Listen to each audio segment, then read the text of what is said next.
Welcome back. This is Let's Up Score. This is your boy Chris. I'm going to talk about the LeBron James signing of the 76ers. And I'm going to just tell you my thoughts about it real quick. It happened yesterday. So basically, what's my thoughts about it? Him going to the Sixers, it's gonna be a good signing for them because it helps out Joel Embiid, like a younger players like Landon, the rookie they got, Felton. So they're gonna help him out. VJ Edgecombe, the other guys they got out right now. Um, it helps that they got Jaylen Brown too. You got Tyrese Maxey, and teams like that. Um, well, not teams like that, but the team on um, that's that's my thing about it. The whole 9 yards. What's the benefits about it? Pretty much it's set in stone. They To me they'd be one of the better Eastern Conference teams in the East. And the Eastern Conference is a whole lot better than it was when he played with Cleveland back then. So that's a plus for him. So it's gonna be a different Eastern Conference than it was like maybe I think he played with the Lakers like 7 seasons. So it's gonna be way, way, way, way, way more different than it is. So my thoughts about it, my outlook is pretty much like this. It's based on health. Um, if the Sixers maintain the health or Joel Embiid, sometimes LeBron, because sometimes LeBron be hurt sometimes too. Um, any other players, pretty much is just mainly just look at those two, Joel Embiid and LeBron, make sure they stay healthy. Mostly on Joel Embiid's side, but the main the positives about the Sixers sign LeBron is it goes like this. The benefits is they get championship experience on their side. Plus, they be a better offense. So it creates easier shots. So I think it lends to LeBron not having the ball most of the time. So he got like three other ball handlers he's uh willing to help him out. Same thing when he played for the Lakers when he got Luca and Austin Reeves helping out on the ball handling side. Now you got like three other guys on the starting lineup just helps with the ball handling. So like I said, it benefits. He's one of the best playmakers in NBA. So that helps out there on the offensive side. It gives Joel Embiid less pressure. He doesn't have to create every possession. He don't need to, but he and plus on that, I I would like to see what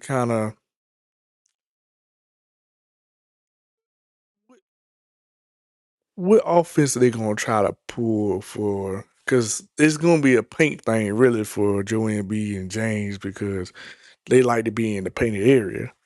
So I'm gonna say Joel Embiid like to be in the painted area because he always like to take jump shots, should I say? But it helps it helps in Joel Embiid focus on scoring and protecting the rim. And during the regular season games, he can kind of protect himself like minutes wise and things like that. Um, the development of VJ Edgecombe is going to be a little bit faster because he's going to help him grow. He'll benefit off of it because BJ is a high flyer, so it gives him time to run, break and run the size of the wings, so he can really do his thing like he did all regular season. And plus VJ can focus on the defensive end in the cut transitions and sometimes looking for open 3 pointers and in transition and things like that. But like I said, LeBron would have a high basketball IQ instead of becoming one of the smartest teams in the NBA. But I don't think they make. I won't say they be one of the smartest teams in the NBA, but it helps. But it's pretty much it's having another coach out there, so that's what helps Philadelphia on that end. Um, LeBron he's 41 years old. He's still producing, but I think his numbers gonna be down. Not like crazy, crazy. But then ain't gonna come down too crazy. Plus, on top of that, you signed a 2-year deal with $8 million. I don't know, it's a team option or a player option. Um, that's the lowest he ever played salary wise in his whole 24 years. But like I said, the benefit of he still produced, but he will need rest, and Philadelphia will manage his minutes because they got other players they can use off the bench and other things like that. So, like I said, the ball distributor, you got LeBron, Jaylen Brown, and Embiid. So there's other ways you can figure around the offense. But the 3-point shooter will he will be surrounded by elite shoot. I won't say elite shooters, but he will be surrounded by great shooters at that. So that you take that as is made. But let's talk about what's the outcome of Joel Embiid side. The positives are for Joel Embiid playing with LeBron is easier scoring. He can make life a lot easier for him in the post area and in the high pick and roll area, especially collapse on defense lobs and things like that, pick and pop threes and post steals. So it lets wear and tear. And LeBron running the offense, it leads to easier baskets for him. Um, this it don't it don't add a lot of isolation for Embiid to do his thing like ISO. Say ISO. It benefit him on the ISO end, so he don't have to do a lot of ISO basketball, and it benefits too because LeBron reads the defense and it helps out getting better high quality shots for him instead of taking so many bad shots now. Um, the potential downside of him and LeBron playing together is sometimes they operate in the post area. Plus, that LeBron prefers a slower pace and movement and quick decision. So we gotta figure how they're gonna blend in together. Um, let's talk about how Jaylen Brown benefits from playing with LeBron too. It like I said, it's going to be the easier driving lanes, more transition opportunities, and a better catch and shoot looks, and draws less attention on the defense end. So that's what it comes in. Like I said, when you got Brown, it becomes he becomes one of the secondary scorers, elite scorers, and he forced the difficulty on the ISO end. So could be also be one of the perimeter defenses assignments every night. So that's the positive of having LeBron sees in Jaylen Brown playing with Tyrese Maxey in LeBron's eyes is playing with uh faster guard, um uh a playmaker that and he consistently get double teams and he creates everything in late in games. So he's playing with I'm gonna say he's not Kyrie, but he's similar to Kyrie scoring wise. And he will give you a good bit of assists. So I think he averaged 66 last year. So that's good for LeBron because he got another playmaker he can rely on. Uh Now he gotta be an off the ball scorer. So it's gonna be nice that it depends. It's gonna see I'm gonna see how how they gonna run the offense. They're gonna run the offense through him most nights through LeBron, so because he got that point guard mentality, or they gonna mix it up like, well, late in the fourth quarter we gonna put the ball in your hands, LeBron, so you create more offense and let VJ and Brown and Maxey do their thing in the fourth quarter to get more scoring, while you sit back and do your do your thing on the passing end. So that would makes it real good for them. Like I say, for VJ Edgecombe playing with LeBron, he doesn't have to have 20 point nights, because that's gonna be Brown. That's gonna be Brown and Maxey issue to average 20 a night, and he can learn from one of the smartest players in the game, and he gets open 3 pointers, run the floor, get easy dunks, and he can focus being an elite defender. So that's what's going to be asked for VJ Edgecombe while LeBron is coming to the team. The real question is, we're gonna get to, can the 76ers beat the New York Knicks now? My thoughts is they can, because I think the Sixers probably got one of the best starting fives in the league. So you look at those matchups, you got Embiid versus Anthony Town. That's going to be a big battle, because they do not like each other. Then you got Bron. I think you got Bron. I think you got Bron and OG playing probably right there. Then you got VJ and Josh Hart, and probably somebody else I might be forgetting. Then you get Bridges and Jaylen, and you get Maxey on Bronson. So it's gonna be a very interesting game. Like I said, they got the roster. You got the five in the roster that can challenge New York, but Philadelphia advantage is they got the best playmaker. They got Embiid, one of the best centers in the league. And they got elite scorer in Tyrese Maxey. And you got the best two-way player in the NBA, Jaylen Brown. And you got one of the best young athletic, VJ Edgecombe.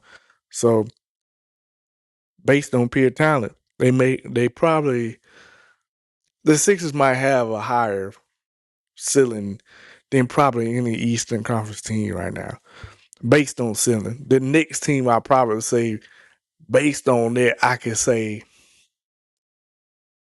could really, really say the Atlanta Hawks, with all the deals they got, and they got Luke Dirk and all the other players, and then they got their point guard and some other players they got, and Jalen Johnson.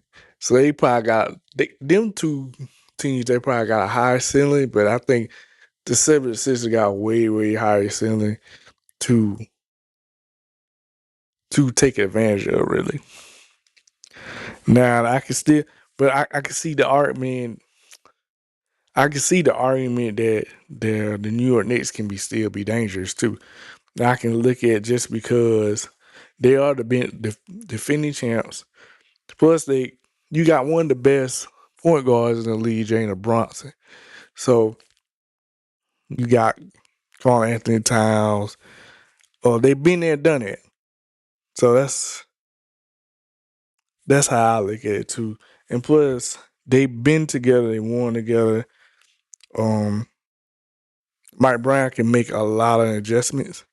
So between him and Nick Nurse, Nick already got one, Mike Brown got one. So they can. It's going to be very interesting what kind of adjustments they play, especially in the playoff series, and what kind of adjustments they're going to make against the play in the playoffs. But like I said, my outlook is make sure everyone is healthy for the Sixers, and make sure that everybody play on the up and up, and make sure they can match.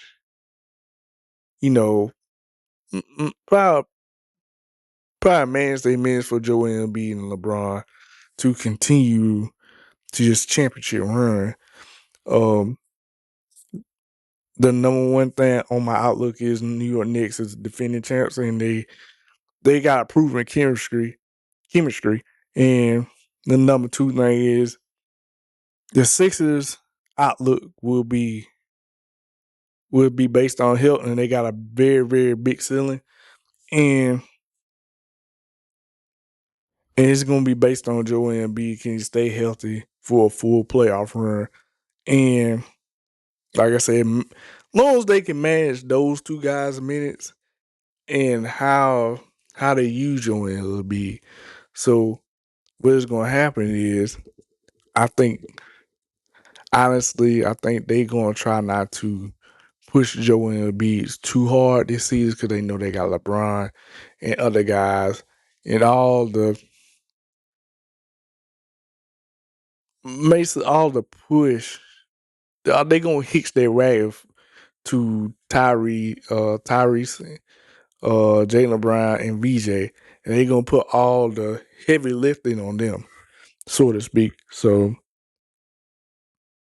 like I said, it's gonna benefit LeBron, but like I said, it ain't the same Eastern Conference as it was 7 years ago. 8 years ago at that.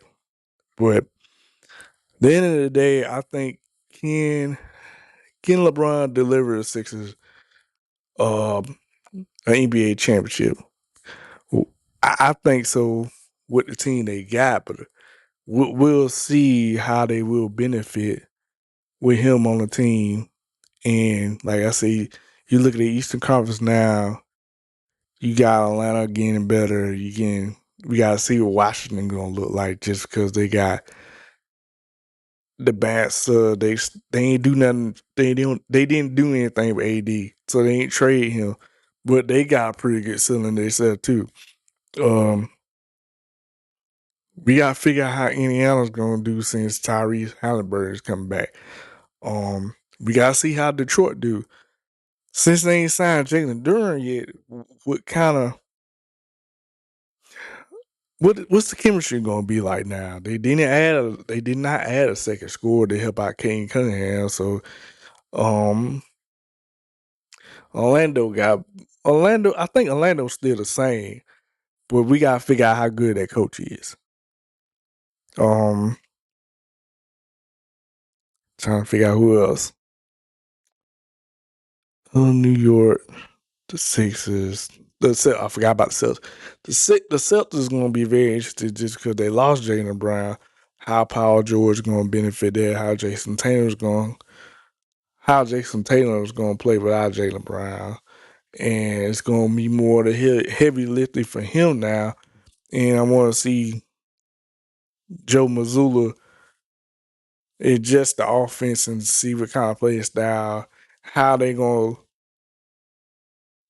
going to be without playing with a good two-way player without him.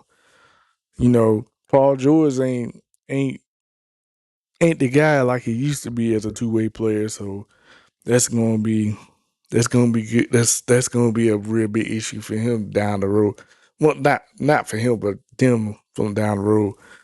But like I said, my thoughts, like I said, like the Sixers they came out big in the free agency this year.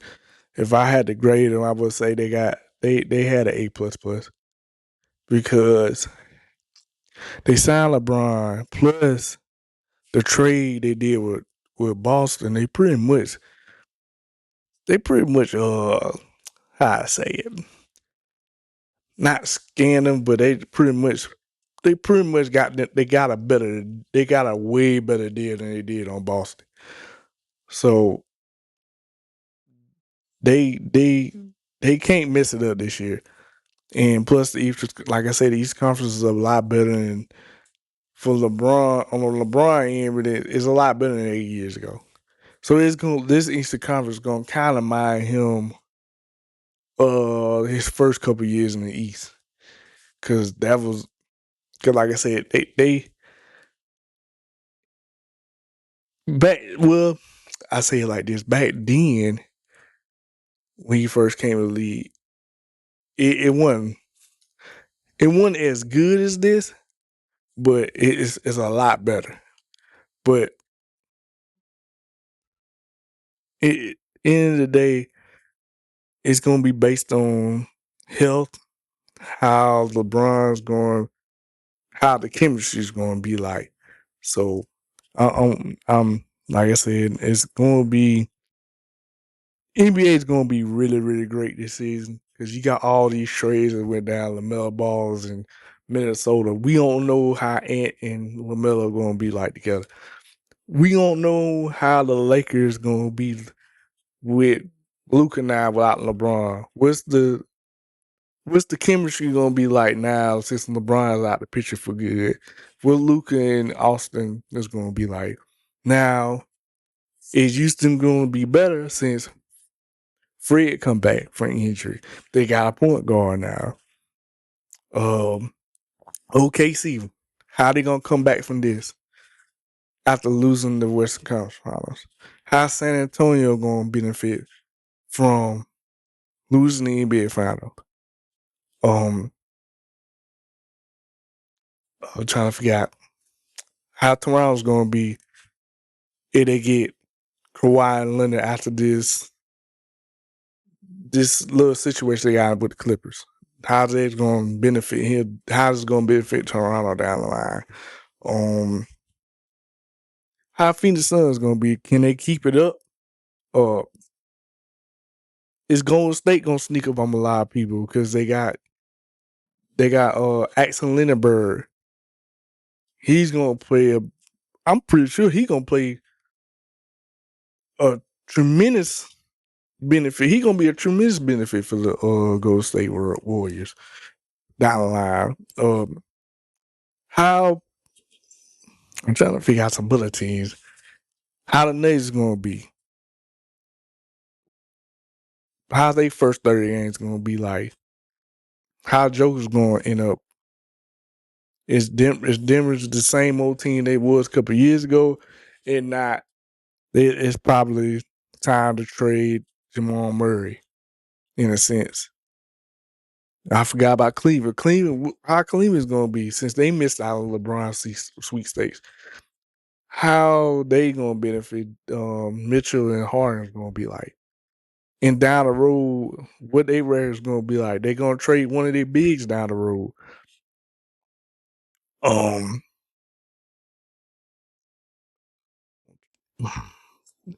So many other teams out there, especially in the Western Conference. Since LeBron leaving, it's gonna be. I won't say it's gonna be chaos, but it's gonna be certain teams gonna be making their way up, and certain teams gonna make their way back down. Like for instance,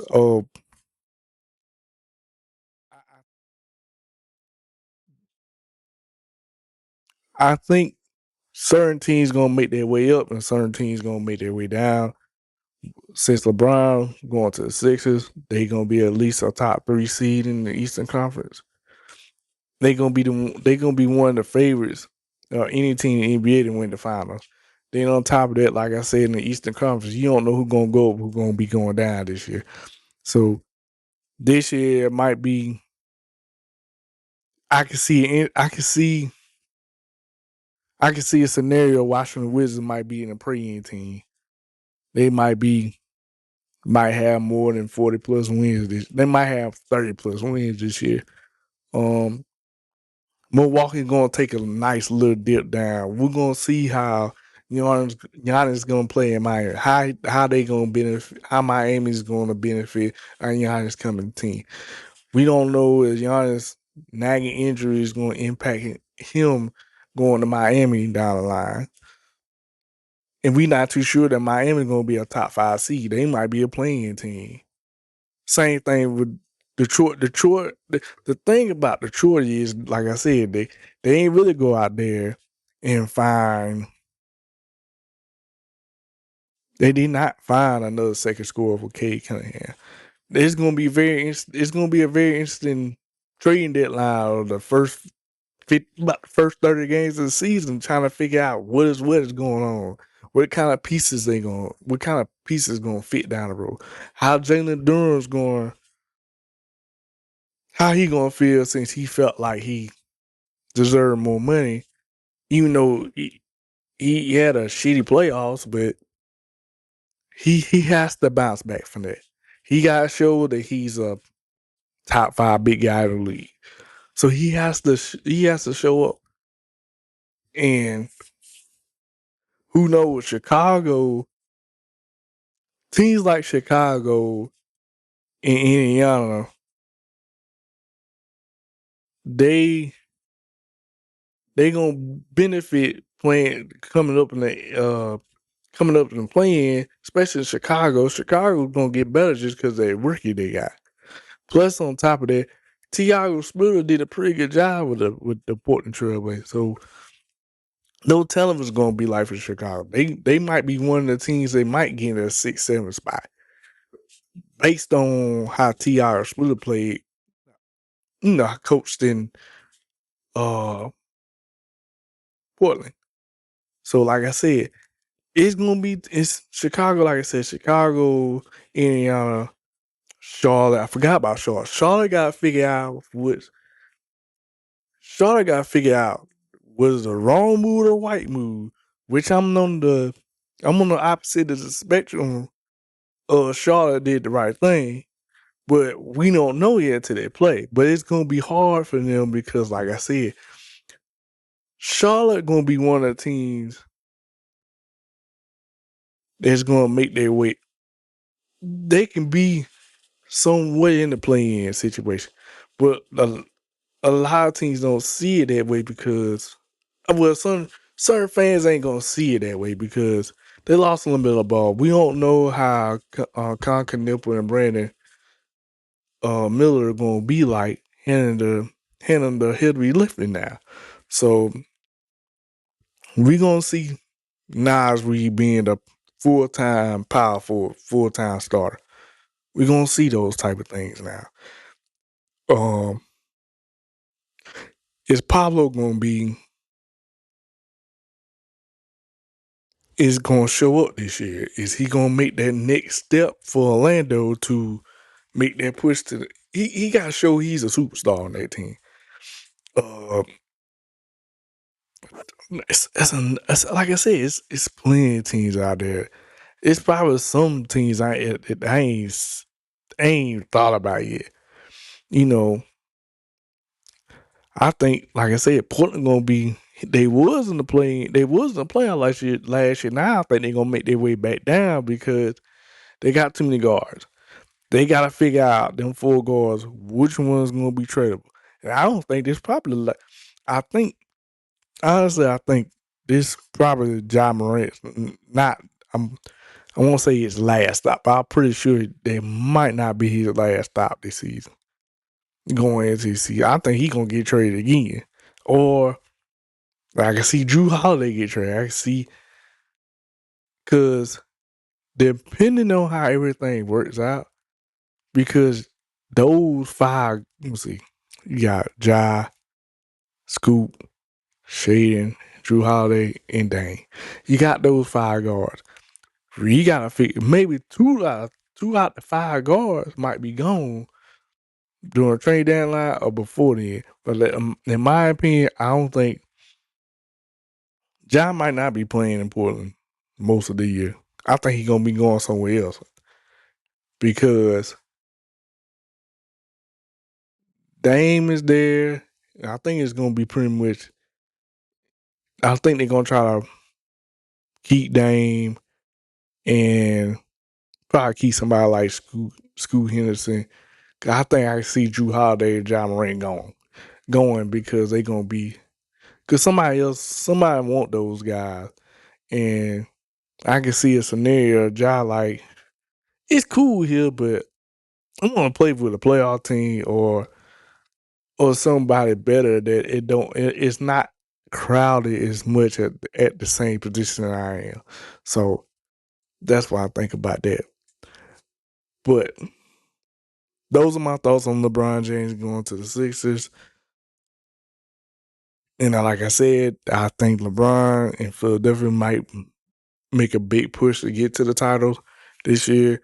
And it's going to be a lot of national TV games. I can see an opening night between New York and the Sixers, or you might see you can see a Christmas matchup with New York and Philadelphia. You might see an opening night with LeBron playing Miami. It's going to be a bunch of scenarios out there once they put the TV schedules out there. But other than that, like I said, those are my thoughts on LeBron going to the Sixers.